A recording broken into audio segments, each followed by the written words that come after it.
খেসারত আপনারা আবারও দিতে হবে যে ভুলের কারণে গত 15 বছর আমাদের দেশের প্রায় 70,000 মানুষকে জীবন দিতে হয়েছে।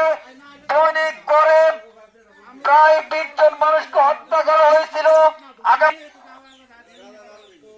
যারা রেগুলার চাঁদাবাজি সন্ত্রাসী করে, যারা মানুষের জমি দখল করে, মানুষের প্রতি অত্যাচার করে, নির্যাতন করে, চাঁদাবাজি করে, মানুষ মা বোনদের ইজ্জত নষ্ট করে, আগামী নির্বাচনে আপনারা যদি এদেরকে ভোট দেন তাহলে আপনাদের খেসারত আপনারা আবারও দিতে হবে যে ভুলের কারণে গত 15 বছর আমাদের দেশের প্রায় 70,000 মানুষকে জীবন দিতে হয়েছে।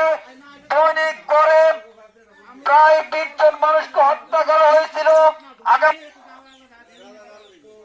যারা রেগুলার চাঁদাবাজি সন্ত্রাসী করে, যারা মানুষের জমি দখল করে, মানুষের প্রতি অত্যাচার করে, নির্যাতন করে, চাঁদাবাজি করে, মানুষ মা বোনদের ইজ্জত নষ্ট করে, আগামী নির্বাচনে আপনারা যদি এদেরকে ভোট দেন তাহলে